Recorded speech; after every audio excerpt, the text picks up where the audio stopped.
So here in this example, here we have a line graphed, and we're going to get an equation of it. I mean, in the previous example, we had an equation of the line, and we graphed it. Here, we want to get an equation of that line. And we have 2 points on the line, right? As you can see, I mean, really, you can use any 2 points you want. I'm choosing this point, 1, 2, and negative 3, 0. But you can choose any 2 points you want. You know, I think this point it looks like is negative 1, 1. That you can use, or you can use this point, it looks like 0, 1.5, you know, either or this one, you know, any 2 points you can use. You could. You just want to make sure you get their coordinates. That's all. So for these 2 points, notice also, since the line is rising as x increases, that is, as we move to the right, the line is rising, we know the slope has to be positive.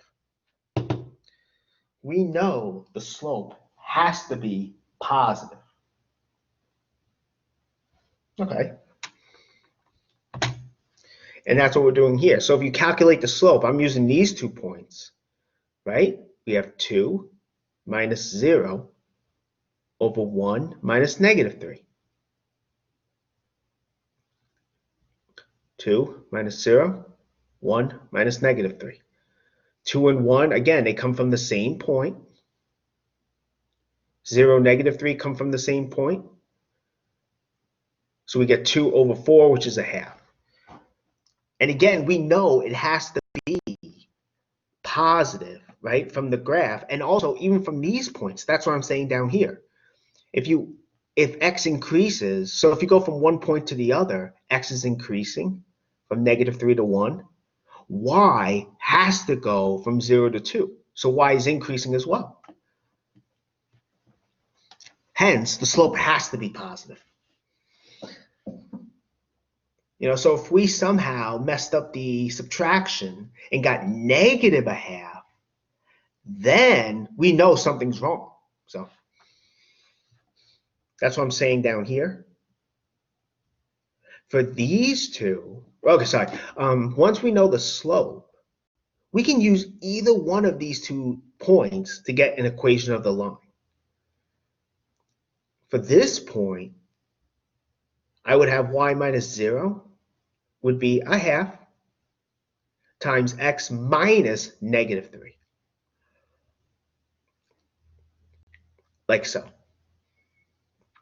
Now, a better way to write it, though, is it's not really good to write minus a negative. So we get y equals a half times x plus 3. That's what we have here.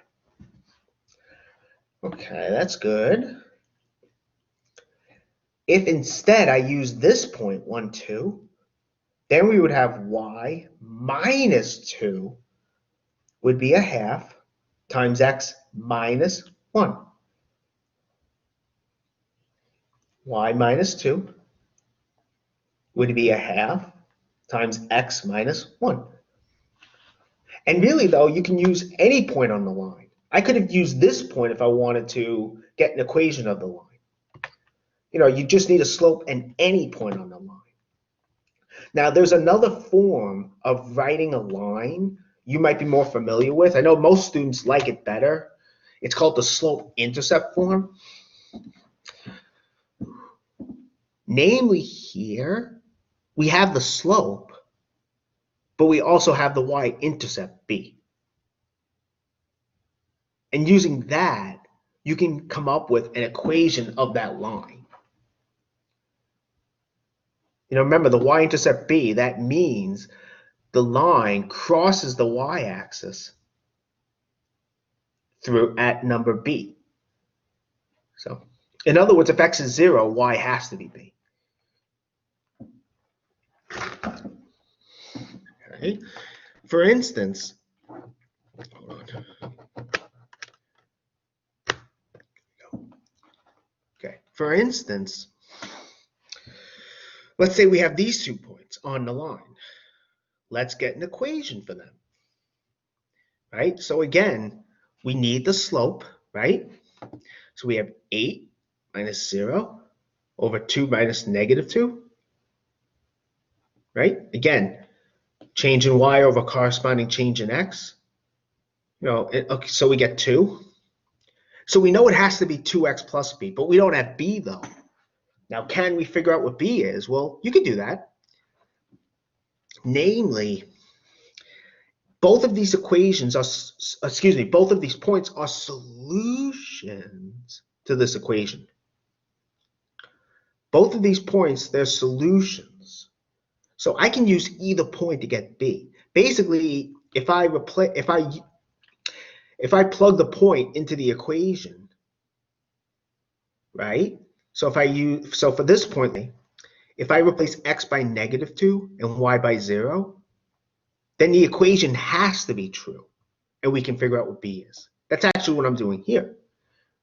Letting y be 0, x is negative 2. This equation has to hold. And because of that, we can figure out what b is. That's what I'm doing here. You basically get here 0 is negative 4 plus b. And so b is 4.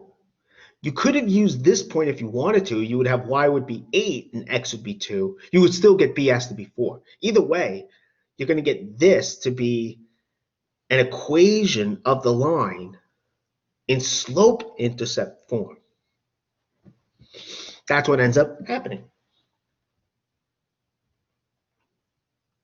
Okay. All right. Again, I find that most students are more comfortable with the slope-intercept form, so that's fine. I mean, I thought point-slope form is a little bit easier because you could save all this work. You're essentially done once you have the slope. So, all right. So if we were to graph that line, we would have this graph. Okay. Now notice also that we can get another point on the line. Well, for one thing, we have 0, 4, right? I mean, if you replace x by 0, your y would have to be 4 from here. But if you replace x by 1, your y would have to be 6. That's direct calculation. And notice also from the graph that if you increase x by 1, okay? If you increase x by 1 unit, right? Your y's are going to increase by 2 units. You're going to go from 4 all the way up to 6. Okay? In fact, that's no coincidence here, because the slope is 2. So this is what I mean by saying the slope is a rate of change. If you increase your x by 1 unit, say from 0 to 1, your y coordinates are going to change by the slope. In other words, they'll increase by m units. M is the slope. In this case, it's 2. I mean, if m were negative, it would decrease. But that's what we mean by saying the slope is a rate of change. If you change x by 1 unit, the y coordinates are going to change by the slope units. That's very nice about these graphs is that these graphs have that property. Most graphs don't, most functions, well, you'll see what I mean when I say function actually, but most graphs don't have that property. Here's another example, y equals 2x plus 1. So if we wanted to graph this, I mean, I did graph it already. We just need 2 points on the line. So you could take x to be 0, y is 1, right? 0, 1, that's on the line. You could probably see that from the form of the equation. Or you could just replace x by 0 and get y to be 1.